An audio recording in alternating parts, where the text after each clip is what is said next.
Well, hello and welcome back to GearHeadGeeks, where in this video we're going to do something a little different. Instead of working on a bike or working on a part or polishing up something, we're going to go on ahead and take a quick tour around my shop and give you a look at what equipment I have to show you the kind of stuff that I do and maybe get you some ideas on what you may want to have and just get a basic general idea of just how this place operates.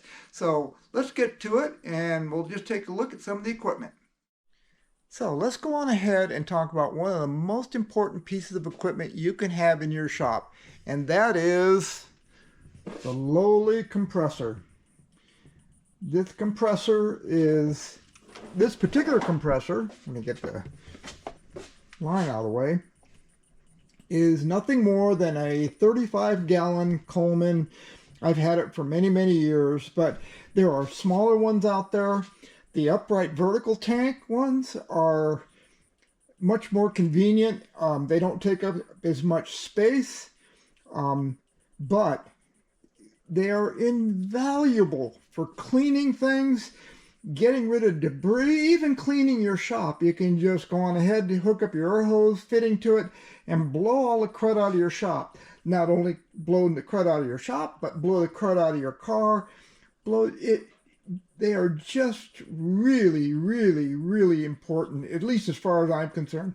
They run air tools, and especially with air tools that, like, you know, these little angle grinders, that you really can get battery powered ones, but the air tools are so much smaller and easier to use. Yes, there's a hose, but it's still worthwhile.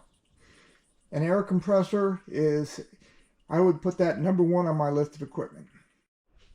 So the next piece of equipment that I want to show you is this right here. What this is a sandblast cabinet, but it's been modified so that it is a vapor blaster.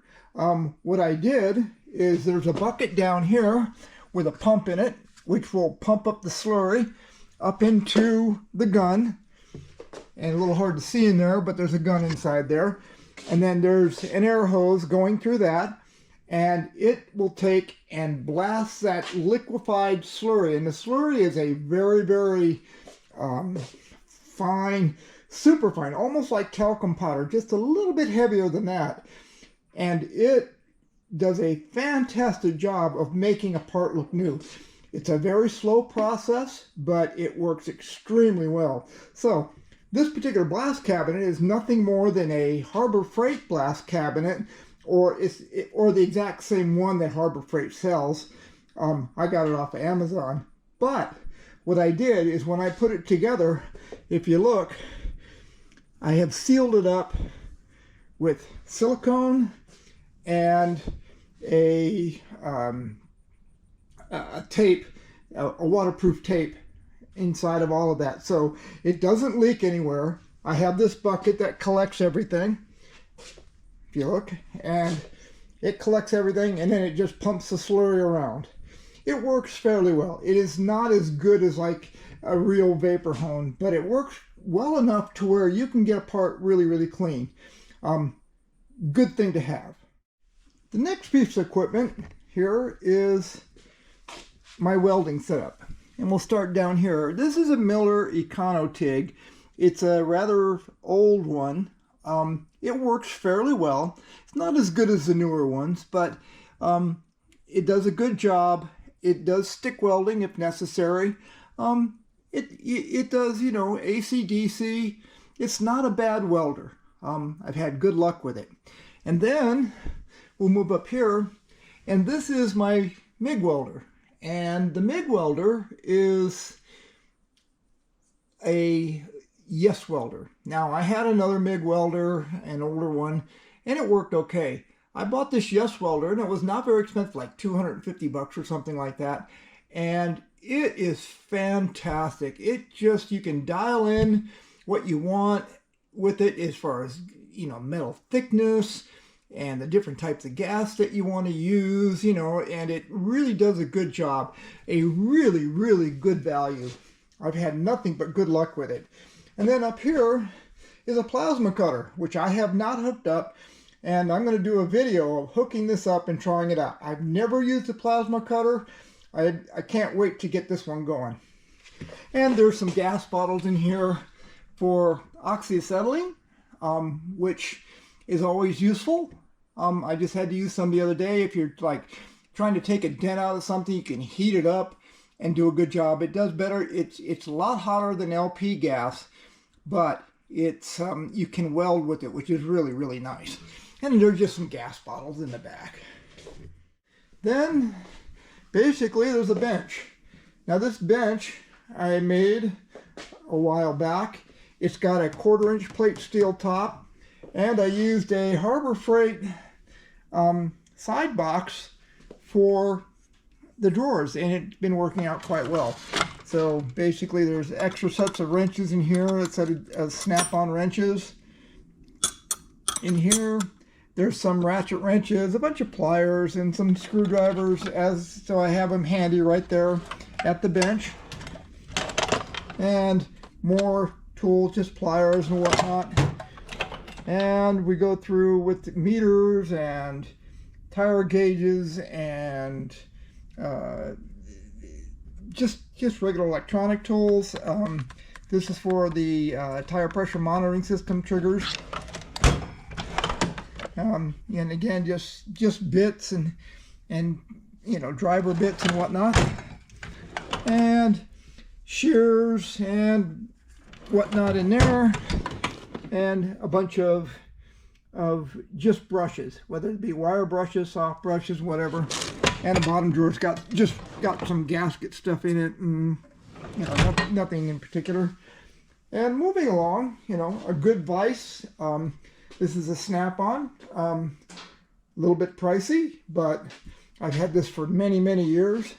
And on the bench, we have these guys here. These are ball end Allens, and they are the most useful tools. These things are just fantastic. If you ever need a set of Allen drivers, look at the snap-on ball ends, long. They're not that expensive. I mean, they're not going to be cheap, but they're not going to be super expensive. And then over here are just some more Allen wrenches. These are metric and US sizes or imperial sizes, ISO. So that, you know, these are regular, they are not ball end. There's some ball ends over here. And a little snap-on tiny box. I've just put little things in there, batteries and little things that need to keep organized. A power supply here for doing plating and whatnot, and then soldering irons. I've got three of them, and the Rat Fink supervising everything. He is the man.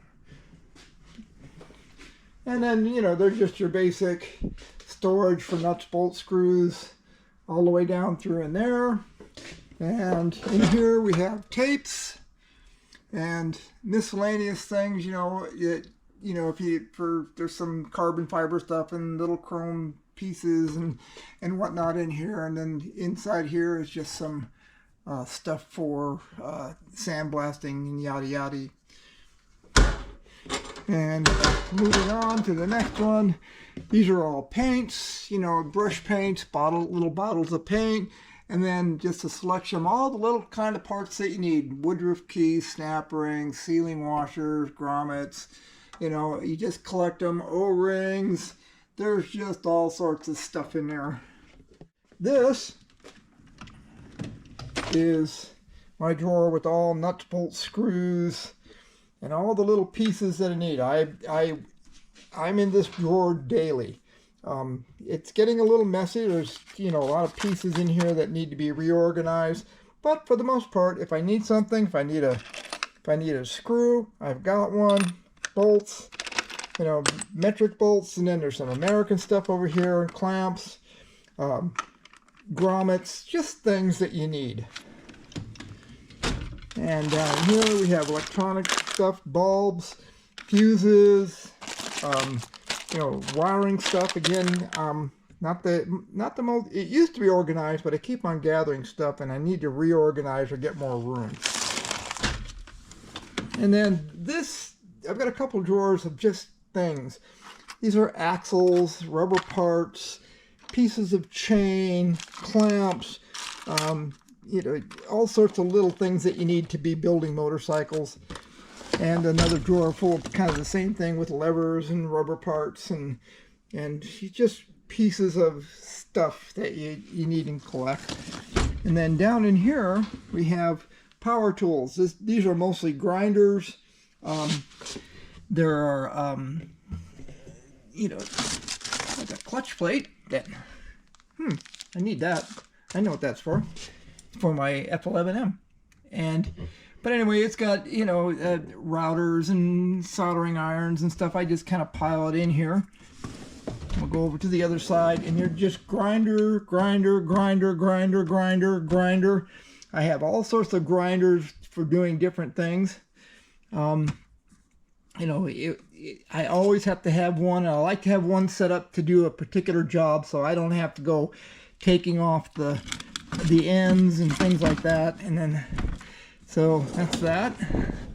And this is just basically solder stuff, zip ties.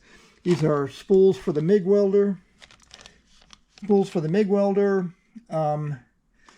You know, this is just welding rod, just soldering stuff. Add in, and we have a couple. This is all airbrushes, and then there's just some miscellaneous airbrush stuff in here, and these are just some shrink tubing. This goes on, and in here is just more parts, nuts, bolts, screws, seals, things like, you know, just washers, bearings, just those types of things when you need parts.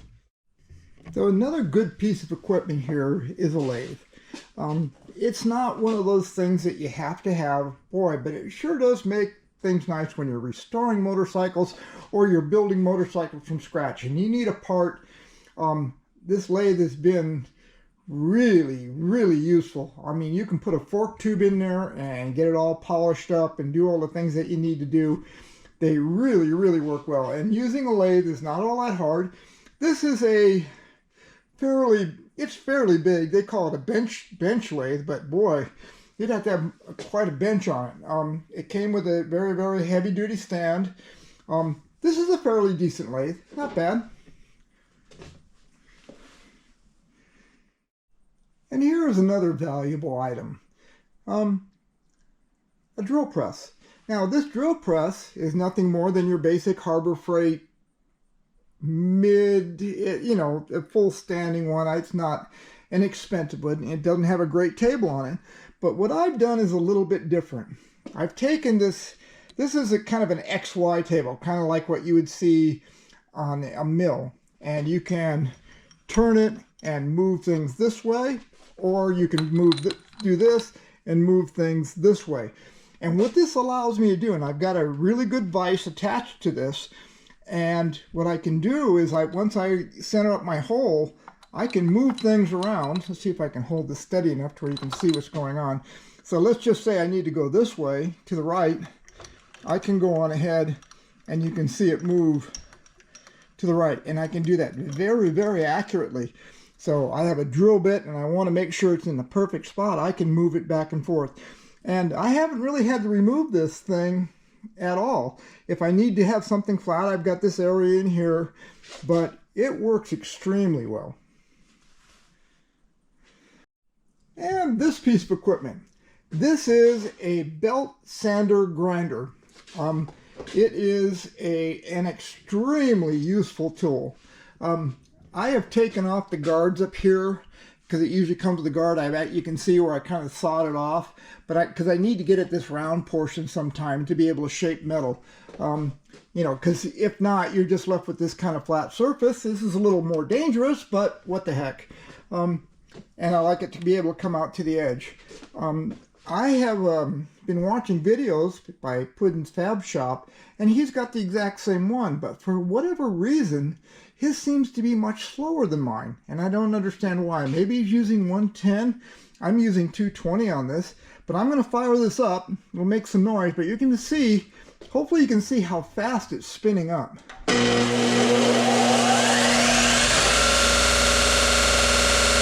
mean, that's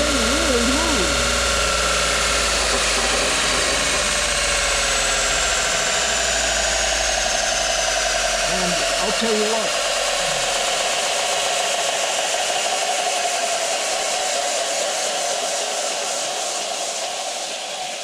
And when you're grinding away metal on this thing, or wood, or whatever, it's going so fast, it really heats things up fast. So you really have to wear gloves and things like that and be very, very careful, or have some way to cool your part, because this thing really heats it up fast. And within seconds, it is just super, super hot. But it also cuts through metal in seconds.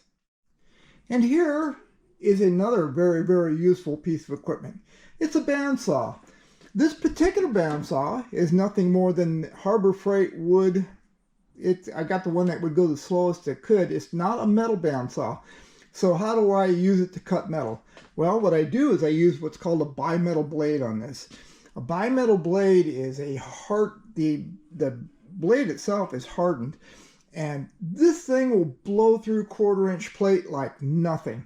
It is extremely useful. It's not as good as a bunch of other bandsaws out there, but it was relatively inexpensive, and hey, you know, you do what you have to do. Again, this is from Harbor Freight. They probably don't even make this one anymore. It's so old, they probably have much, much better ones, but the bimetal blade is the secret to this whole thing. And another very, very useful thing that you can have in your shop that's relatively inexpensive is a press. They are invaluable for removing bearings and things like that. But in a motorcycle shop, bent forks are something that happen all the time. And you can straighten out bent forks to almost perfection with one of these. I usually use a couple pieces of wood. You can see the V groove kind of cut in. I'll lay a fork tube in there, and I can go on ahead and press it down, and you can spin it, and you can see how much it's out. They can do a fantastic job of that. When you have bent parts or you need to do anything, a press is a really valuable item. And this piece of equipment, because I do a lot of restorations, I need to be able to polish things up and make them look new again or whatever. Sometimes you have to polish something and then dull it back down to get it to look right, but however you go about doing that. So what I have is this stack of grinders here. 2 is probably preferred. The third one is just because I've kind of run out of room, and I use this one for like drill bits and things like that if I need to do something. I don't do any heavy grinding up here because it's just not really in a good position. It's a little high. This is a perfect height for using this wire wheel. It works pretty well. I have a cutoff wheel on this, and this allows me to do some grinding very accurately on things. You can't do anything flat, obviously, but I've got a regular grinder sander for that. But if I need to just do little tiny little pieces, this works extremely well. And this, moving down into our buffer here, this is a Scotch-Brite type pad, and it allows me to put a surface on things that looks really, really good. And of course, there's a buffing wheel, and it's on a taper here, and you can spin this off and put another wheel on it, whatever you're going to do, very, very easily. These are pretty cool. And another piece of equipment that's real handy is a solvent tank. This particular one is filled with some basically low odor mineral spirits. And here's something, a little thing is low order. Let me say that right. See if I can figure out how to say this. Low odor mineral spirits, after time, begin to smell a lot. They put something in there that must evaporate, that cancels the odor, but you open this up and it smells like it's pure mineral spirits. So what I did do on this though is I did seal around, all the way around, and that stops evaporation, and it also keeps the stink down. And if in your shop you have water, get yourself a sink. I use this thing daily. It is a well worthwhile thing to have, not only for washing your hands, but also for washing parts. You can take Super Clean and rinse them all off here inside without having to go to a pressure washer.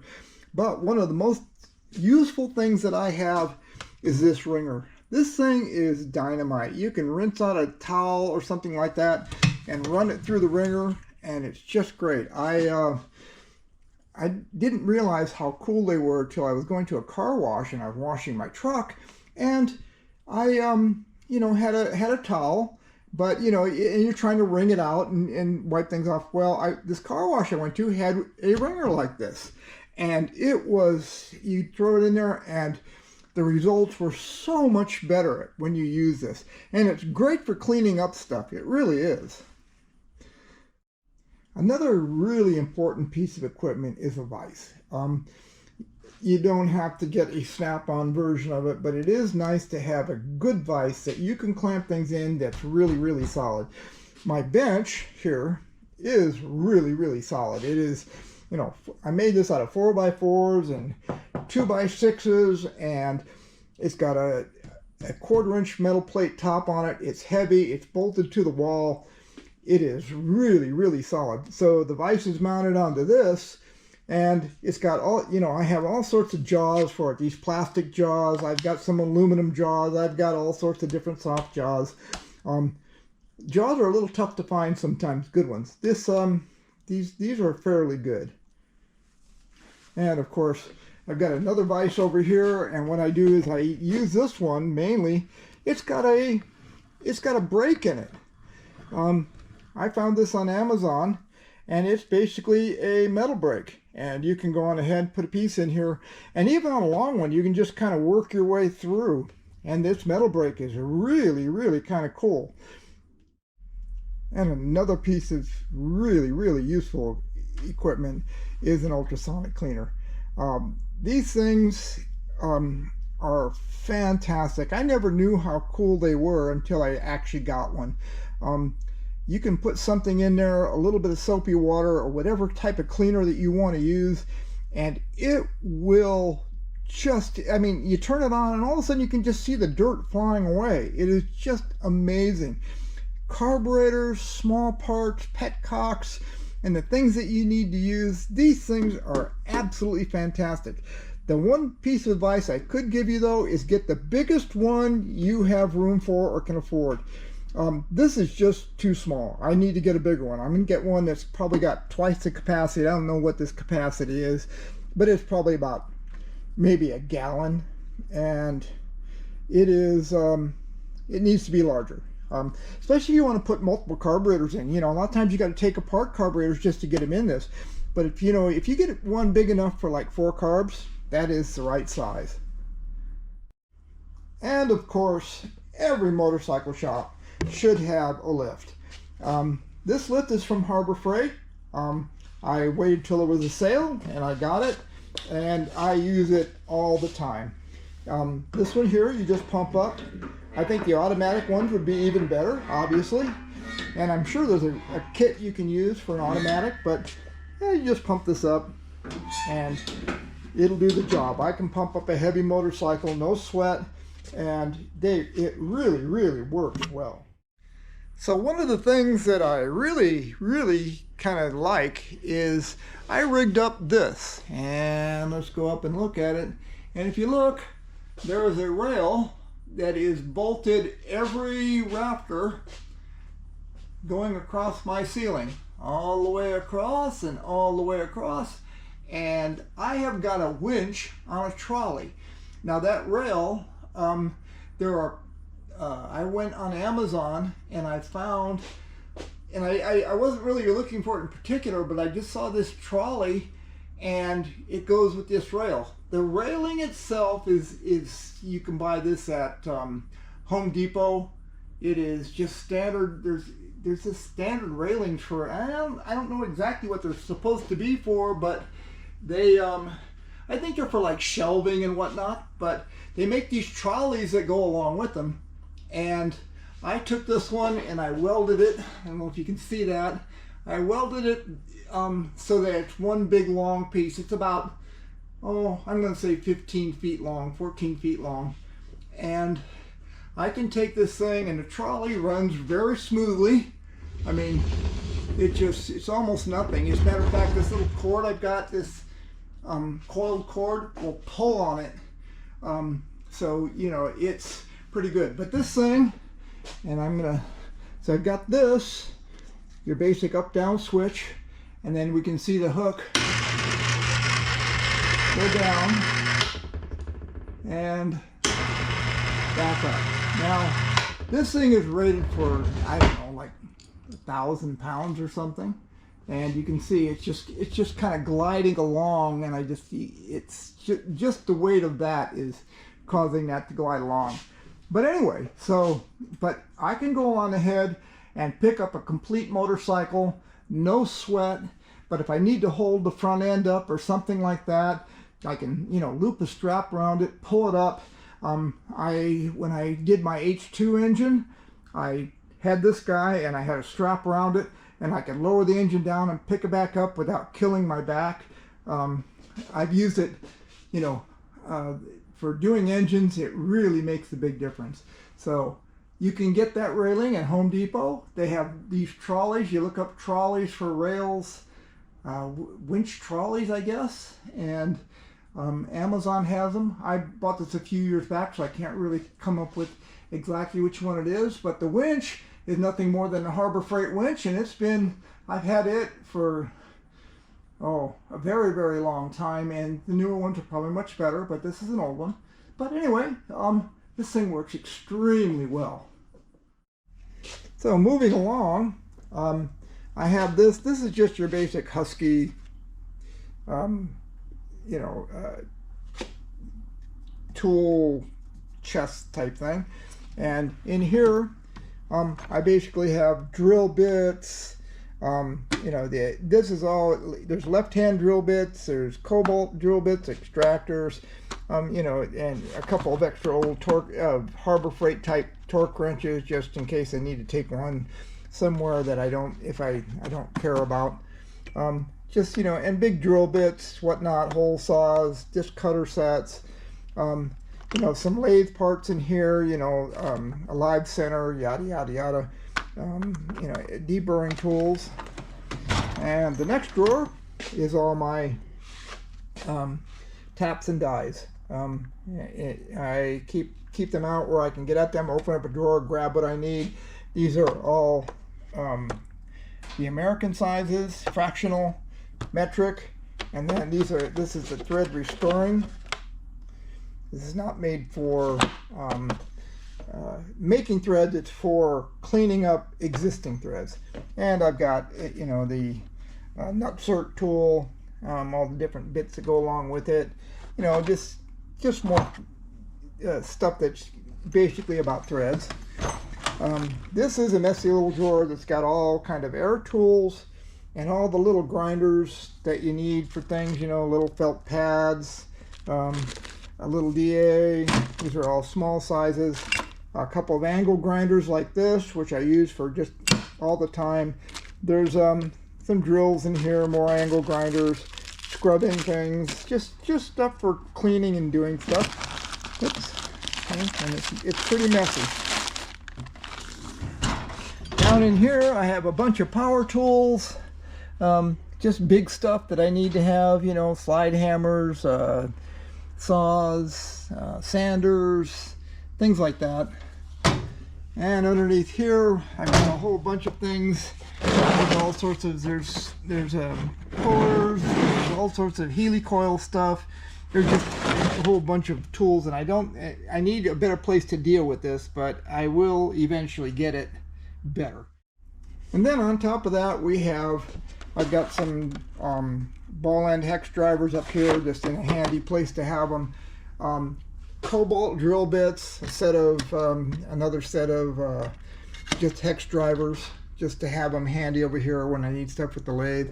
At the moment, this is my 18-volt charger for the Makita stuff. I just don't have a good place to put it yet. I'm going to build another shelf up here and get this up there because I'm just running out of room. More drill bits, drill bits, you know, a pair of vernier calipers that are handy, a deburring tool, just things like that, and then all my different chuck keys for doing that stuff, a little pin vise, things like that. So next, let's just take a quick look at, take a tour of my toolbox. Okay, so basically a lot of sockets, ratchets, whatnot. There's all sorts of them back there. A bunch in here. 1/4-inch stuff, all the 1/4-inch stuff. Mostly all metric. I don't have much American stuff. I have got one set of deep Americans over here. At least in my good stuff. And up in here is basically you know, specialized drivers, small screwdrivers, Torx bit stuff, hex drive, you know, just regular socket driver type things. Here, you know, scrapers, putty knives and whatnot. Going through there, pliers, all sorts of them. You know, I try to keep them mostly snap-on. I've got a few Macs and a few other things in there, but just try that. Wrenches, well, everything here, you know, you need to have your brake fitting wrenches, yada yada yada. A good set of Mac swivels on this. These are 6-point, which are dynamite. I love these things. Use them all the time. Good set of wrenches, everything from 5mm all the way on up through, it goes 24, 27, and then I have 32, which is in here, and then just, you know, spanner wrenches, more wrenches, American wrenches, you know, small little ignition wrenches, just, you know, and then of course I'm, you know, being a motorcycle mechanic, you have spoke wrenches and things like that. Those are specialized. Going down in here we have air tools. These are grinder bits, but you know, mostly all air tools. It's just a collection of stuff over the years. Okay, and then we go up to the Phillips screwdrivers up in here, and then we have straight screwdrivers in here, and then this is all Allen stuff, whether it be Allen drivers, Allen wrenches. It's just a big giant size conglomeration. You need something, it's usually in there. The miscellaneous tire tools, you know, and it's just things for tires, you know, valve core wrenches, you know, tire irons, yada yada. Files, these are just small files in here, so just, you know, when you need a small file, you can come in here and grab it. And these are miscellaneous tools, reamers, mirrors, you know, just miscellaneous tools. And we've got you know, picks and things like that in here. These are mostly feeler gauges back inside here. You know, and going down, we have you know, vice grip locking wrenches, files, adjustable wrenches, punches, chisels, hacksaws, things like that. A lot of specialized motorcycle tools, but then again, these kind of tools like that, long screwdrivers. This is, you know, for holding on the brakes and stuff like that. This is chain stuff. These are snowmobile alignment tools, things like that. Because working in a motorcycle shop, yep, and yes, they do sell snowmobiles. And then of course we have compression gauges in here. This is helicoil stuff. These are just, you know, some miscellaneous tools, you know, ring expanders, you know, things like wrist pin removers, and then some air tool supplies in there. And we move down to torque wrenches. We have, you know, I'm kind of a snap-on fanatic when it comes to torque wrenches. And these are all, this is a 3/8, this is my 1/2 inch, this is an electronic one, this is a 3/8, but it's in inch pounds. This is an old Mac that I had, I used a lot. Then I have burnishing hones, different types of stuff, impact drivers. And of course we have plenty of hammers. I just have a good selection. I'm when I use different hammers for different things, and just that good selection works out well for me. And just a bunch of miscellaneous stuff, you know, big American sockets. These are a puller set, you know, valve tools, welding pliers, just, you know, big stuff that I can't really fit in the other places. As you can see, I'm kind of out of room, but I don't have room for a bigger toolbox. So anyways, I love this toolbox. This is a 1976 edition. I'm moving some stuff so I can show you this guy has a door on it. Let's get that off of there.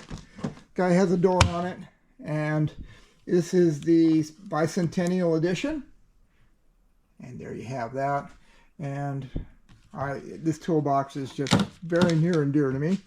And you know, this, nothing more than a bunch of pencils and pens and whatnot. And then go down here, and these are, you know, razor blades, some measuring tools, cutters, a few things like that, just miscellaneous stuff. It needs a bit of arranging also.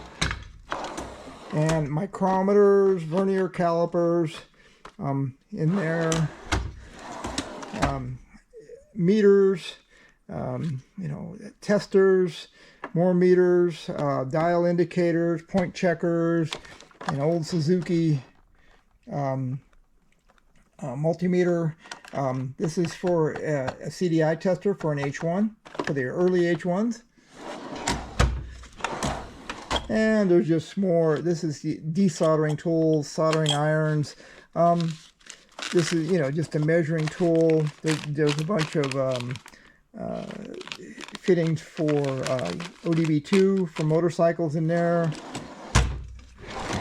And, you know, things, you know, like this is for fork rebuilding. There's, you know, fuel line, automobile fuel line adapter tools, removal tools. And then we have more bore scopes, power probes, you know, miscellaneous tools like that.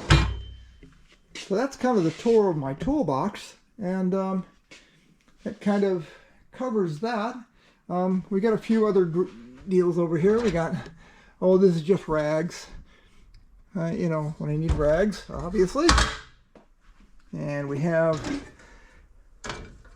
oh, a lot of the, you know, there's pullers, security bits, blind bearing pullers, screwdriver sets, a bunch of all the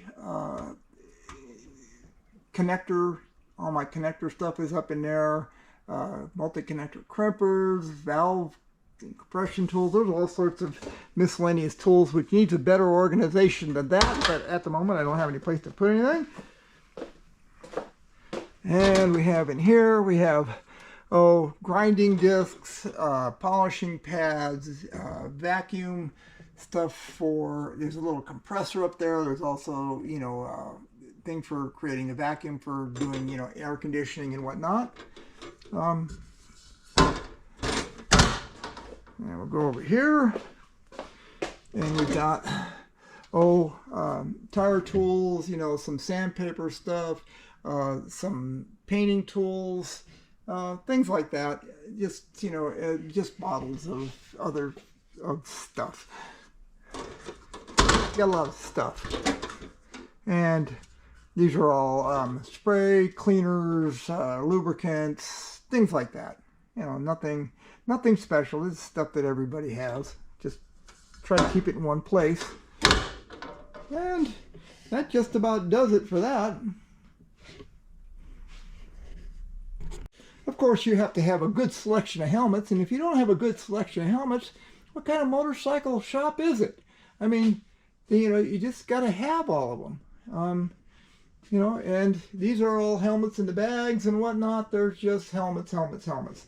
And of course, you have to have a good selection of motorcycles. You have to have an H2 and a Concords and a KZ400 and a Street Tracker and a little 100cc Yamaha and a flat tracker made out of a KTM 400. And then, of course, I live in the snowblower version of America, and you kind of have to have a snowblower. And then of course I have my metal rack with all the different stuff on it, and it is a disaster is what it is. I need to clean it all up and sort everything out. It's not, it has it, I don't want to lose anything because I don't ever throw anything away because I use this stuff all the time. It's just hard for me to find anything. And of course I got boxes of parts and whatnot going on just for different projects and whatnot, and it needs to be all sorted out. Then, well, let's go over here. And these are just, you know, I've been around for a while. You know, these are from 1970. Let's see what this one's from. This is 1973. There's a 72. This one's from 73. This one's from 72. You know, and I had a whole bunch of Kawasaki ones, and I just don't know what happened to them. Matter of fact, I have a whole bunch more of them. They all got lost in some move somewhere. I don't know, and it really breaks my heart because I'd love to have them. You know, and of course you have to have a TV in here if you need a little entertainment and noise. You know, and your basic Corvette clock with a good light on it when you need the light. And one of my friends sent me this Mr. Horsepower. I love this guy. And there's a Tag Heuer piece over there. And of course, the shop is heated and cooled with this mini unit. You know, it's air conditioned and it heats. These things are dynamite, and you can install them yourself. Well, that was the tour of the shop. Hopefully it was helpful. Maybe it gave some ideas on what you might need for your shop and what might be useful, what isn't useful. So anyway, thanks for watching. Don't forget to subscribe, like, and comment. And we'll see you next time here on Gearhead Geeks.